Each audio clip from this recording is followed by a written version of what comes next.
So it's the demonstration of just drilling a hole in the tin stainless steel. You should use the whole piece when you drill.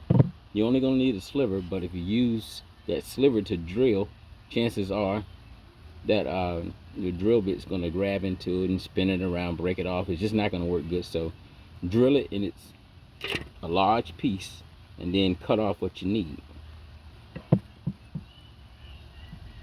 And pretty much I'll put the hole just somewhere that's in the middle.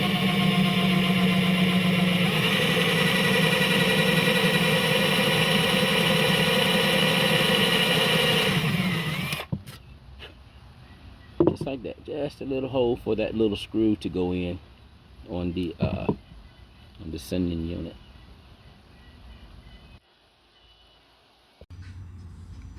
So as you can see, I've taken the cover off, and basically you should trim center side of your outdrive.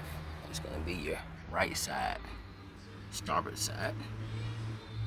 I've taken the cover off and I've cleaned out the gunk. I've taken the disc off that went like that with the notch pointed aft. And right now I'm making this piece for the second time. This time out of stainless steel. This right here is aluminum. And you can see it started corroded, but I did this I want to say somewhere around 10 years ago almost, and it's corroded back to this, but you can see it's real similar to that piece, but it's not exact because I made this one. Made this one right here, and it's real similar to that, but it's not exact. And that one is stainless, which is what you use. So with that being said, I'm gonna try to give you as much information as I can to help you maybe do this job yourself, save a little money. I need to dig that out, and I'm not even gonna attempt to try to do it with the camera. That right there is the conductor that runs back here, right here, that conductor right there that runs into here, and I'm gonna check it to see, you know, its condition, because if it's corroded, then I'm gonna have to, you know, pull some good wire and fix that before I go any further. So here you go. I'm gonna try to dig this little piece out and see its condition, because before I make one of these, no sense in it. It's useless unless this right here is good, this little piece of cable. So I'm gonna pop it out of there, hopefully without tearing it up. And it's just a lug, really. It's just a lug, but it's a wire connection to everything that you see on your dashboard, and that is in good shape. So that being said, I'm probably just gonna clean this out a little bit and fabricate one of these little guys, and I'll give you all I can give you with that. So let's continue. That looks real good. Like I said, if this right here were in bad shape, or if I pulled it a little bit and it came apart, then I'd have to go back here, and I know you can't see this from the camera. I'm gonna got the camera glued up or taped up, so I don't want to untape it. I would have to go back here to the conductor and feed some new conductor through and put a new lug on it. But this lug looks good, so, and it's copper, so these are special lugs. You just don't, I mean, most electricians like myself don't have copper lugs just laying around. I mean, we've got the regular mild steel ones that are coated with a electrical coating. Right now it's eluding me what we call it, but anywho, so lug looks good. I'm gonna go into fabricating the what really looks like a feeler. So taking my little trusty, you know, sophisticated tool, and I'm just gonna cut the width. It's about the same width as this guy, so I'm just gonna cut that slightly more than what you're seeing, slightly more than that hole, to put this in place.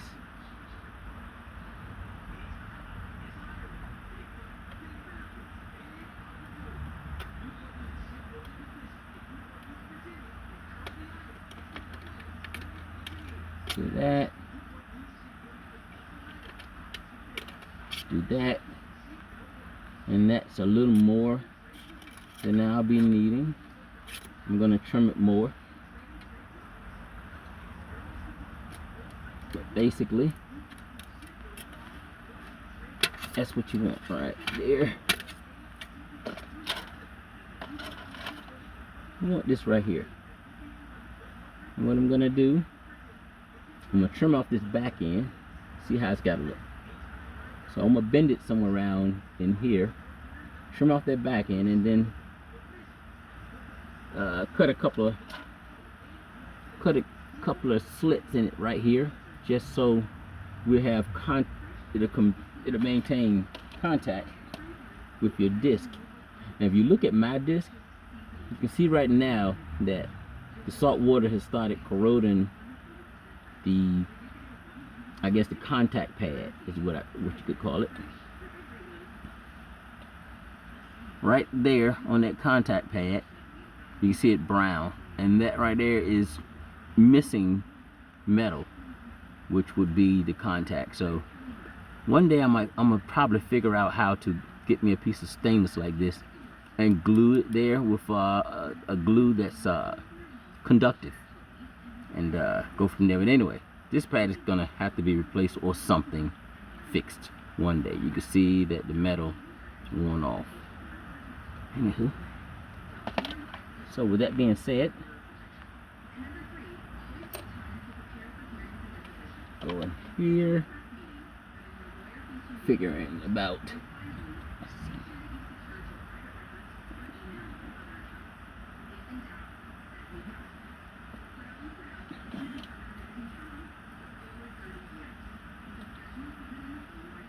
there, like that. And that's a good idea. Make a little mark, a little scratch. It matches the one above, so they're exactly alike. And then cut this a good square. Cut me some feelers or some slits.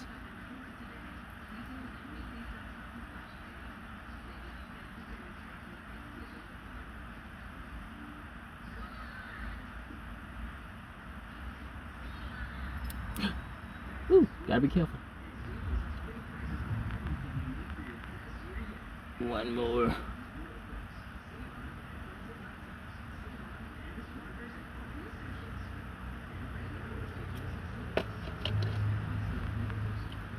Try to get them all on the same level, and then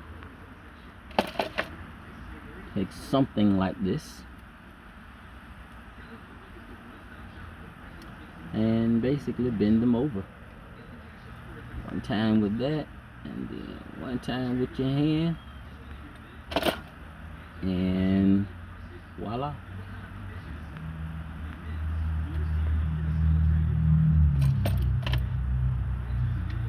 Now, like I mentioned, you might have some of these feelers that aren't acting right, but they're close to acting right.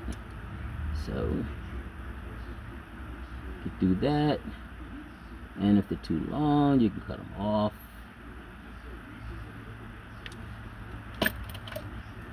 You can try to make them look like that as much as possible. Good luck, because those guys are manufactured on a machine. So what I'm trying to do is just bend these over to make these look similar to that guy. So that is actually good enough. And when I put this in there, it's gonna be a spring action. It's gonna bounce back and maintain contact on my disc. And again, the notch on that disc points F, just like that. This side, like I said, that's gonna maintain the contact on the disc because I've got spring action in there. And that's pretty much it. I'm gonna cut the back of this.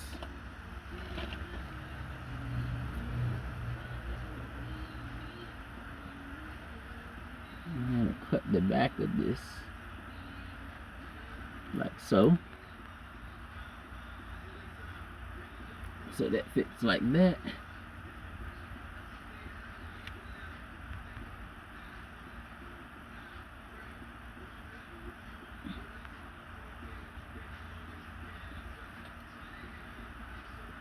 I think we'll cut this a little more narrow too.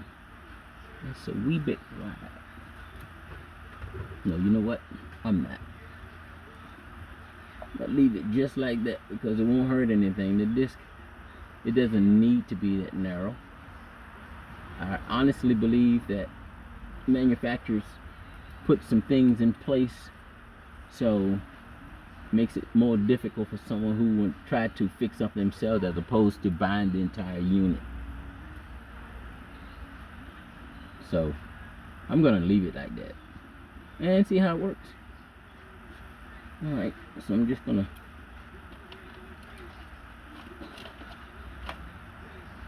put the screw back.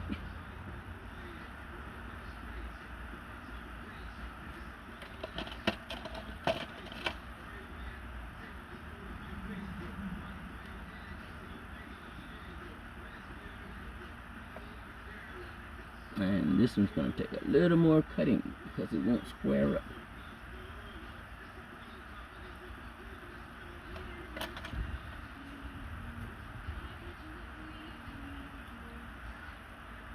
The roundness of that disc, this part here, is forcing me to cut this a little bit more. Hope I won't damage it to start over.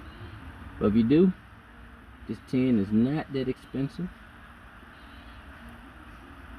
Just like that. Oops.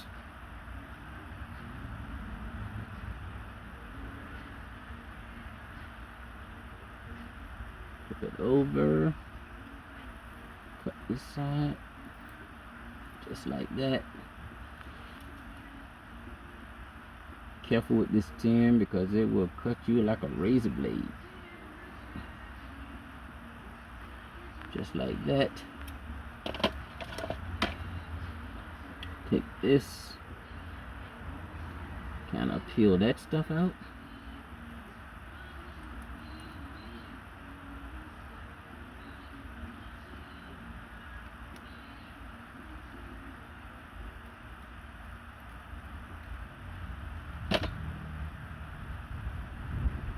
And try to fit again. And there you go. So all I did was cut the notch, cut that tin a little groove in it just so it fits under that little guy. So coming back with the screw,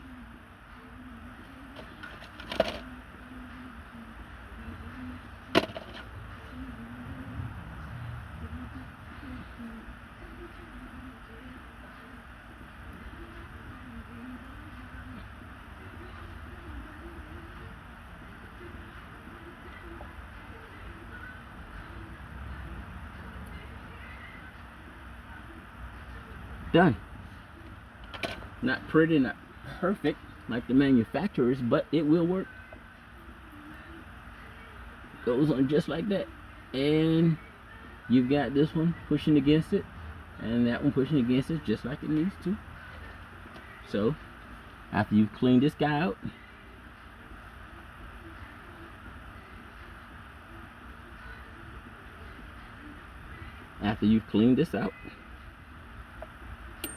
whoa, wow, wipe that back off again. Put this here. If I drop it again, Put that there.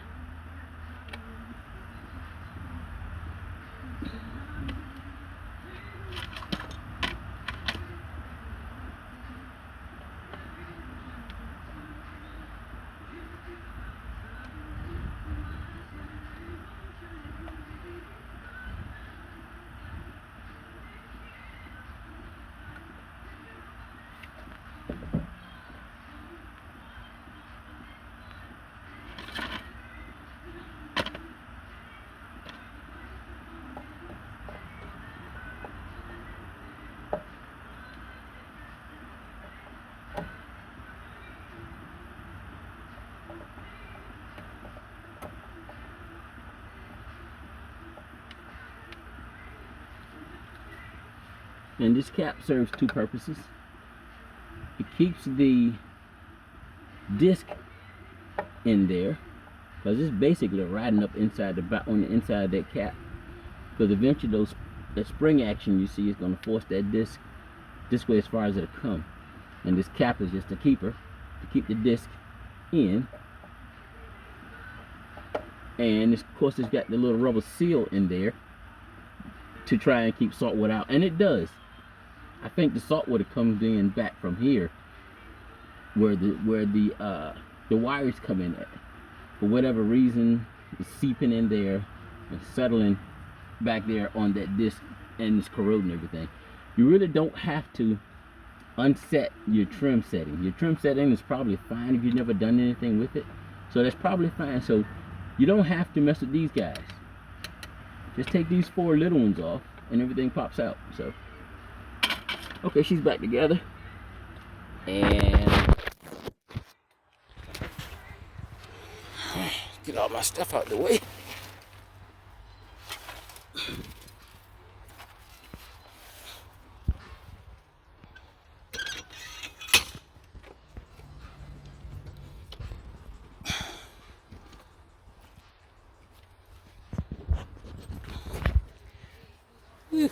And without even have to start it, let's see what we got. In my case, I do have to turn the key on. Okay, so key, and when it comes on, you're gonna see my trim gauge, and it should do something right when I turn this key on. So let's see.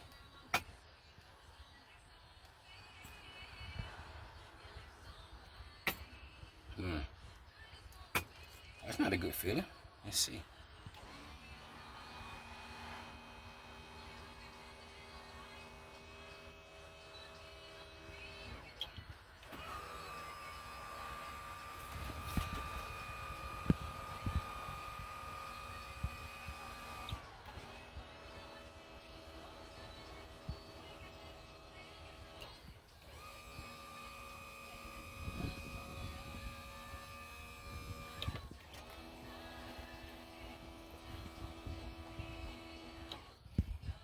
Well, seems I gotta clean some contacts. Let me do that, and we'll try this part again.